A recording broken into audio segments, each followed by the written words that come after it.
মুখ্যমন্ত্ৰীৰ সাহায্য পুঁজিৰ স্বচ্ছতা বিচৰা শিল্পী নীলোৎপল বৰা মানসিক ৰোগী আখ্যা বিজেপিৰ। মুখ্যমন্ত্ৰীৰ সাহায্য পুঁজিলৈ দান দিয়া আৰু বালিত মুতা একেই কথা। মুখ্যমন্ত্ৰীৰ সাহায্য পুঁজিক লৈ নীলোৎপল বৰাই কৰিছিল এক বিতৰ্কিত মন্তব্য।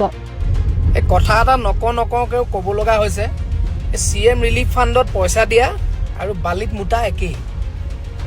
তাৰ পিছতে বিজেপিয়ে মানসিক বিকৃতি ঘটাৰ কথা ক'লে নীলোৎপল বৰাৰ। মানসিক বিকৃতি থাকিব পাৰে, এবাৰ তেওঁৰ চেকআপ এটা কৰাই লোৱাটো ভাল হ'ব। তেওঁৰ হয়তো মানসিক কিবা বিকৃতিও আছে নেকি, তেনেকুৱা হ'ব পাৰে।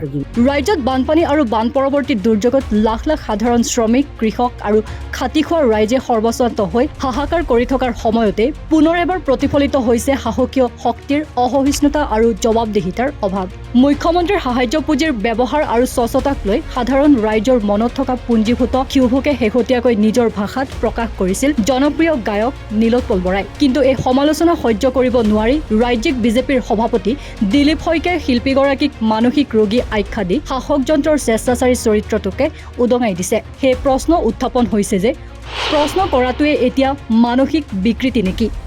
শেহতীয়াকৈ এটা ভিডিঅ'ৰ জৰিয়তে নীলোৎপল বৰাই চৰকাৰী সাহায্য পুঁজিৰ অস্বচ্ছতাৰ প্ৰতি আঙুলিয়াই দি গ্ৰাম্য প্ৰবচনেৰে কৈছিল, CM ৰিলিফ ফাণ্ডত পইচা দিয়া আৰু বালিত মুতা একেই কথা। বহুতৰে মতে এগৰাকী শিল্পীয়ে প্ৰয়োগ কৰা ভাষা হয়তো বিতৰ্কৰ বিষয় হ'ব পাৰে, কিন্তু তেওঁ উত্থাপন কৰা মূল প্ৰশ্নটো পুঁজিৰ ধনৰ সঠিক ব্যৱহাৰ আৰু স্বচ্ছতা বৰ্তমান সময়ৰ এক জ্বলন্ত আৰু ন্যায্য দাবী। কিন্তু শাসকীয় দলটোৱে এই পুঁজিৰ বিতং হিচাপ ৰাইজৰ আগত দাঙি ধৰাৰ পৰিৱৰ্তে শিল্পীগৰাকীৰ ওপৰতহে এতিয়া ব্যক্তিগত আক্ৰমণ নমাই আনিছে। ৰাজ্যিক বিজেপিৰ সভাপতি দিলীপ শইকীয়াই সাংবাদিকৰ আগত প্ৰতিক্ৰিয়া প্ৰকাশ কৰি কয় যে নীলোৎপল বৰাৰ হেনো মানসিক বিকৃতি ঘটিছে।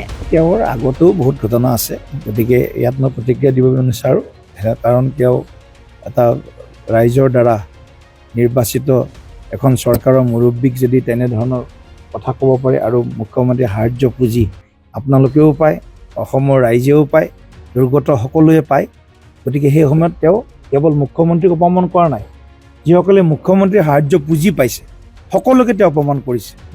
মই ভাবো নীলোৎপল বৰাৰ বিৰুদ্ধে যিসকলে মুখ্যমন্ত্ৰীৰ সাহায্য পুঁজি পাইছে সেইসকলে ইয়াৰ মানে ৰেজিষ্টাৰ কৰিব লাগে।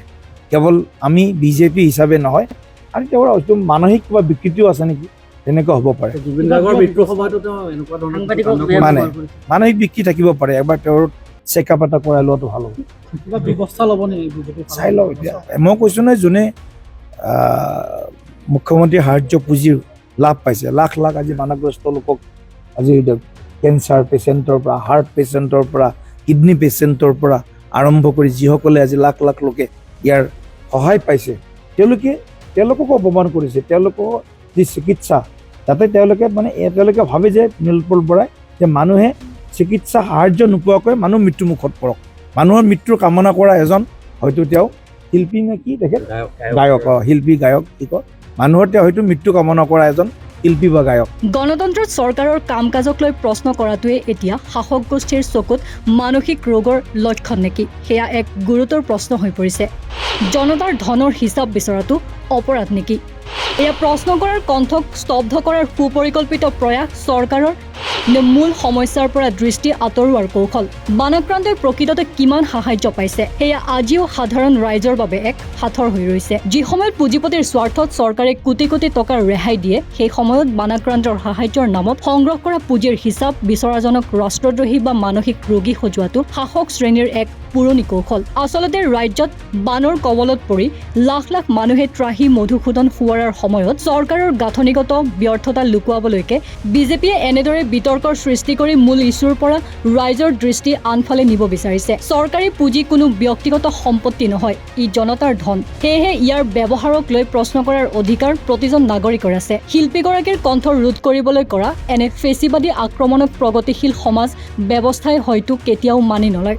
চৰকাৰে ব্যক্তিগত আক্ৰমণৰ সলনি সাহায্য পুঁজিৰ শ্বেতপত্ৰ প্ৰকাশ কৰাটোহে বৰ্তমান সময়ৰ আটাইতকৈ জৰুৰী প্ৰয়োজন আছিল। পিছে এই সমালোচনা সহ্য কৰিব নোৱাৰি ৰাজ্যিক বিজেপিৰ সভাপতি দিলীপ শইকীয়াই শিল্পীগৰাকীক মানসিক ৰোগী আখ্যা দি প্ৰকৃততে শাসক যন্ত্ৰৰ স্বেচ্ছাচাৰী চৰিত্ৰটোকে উদঙাই দিছে।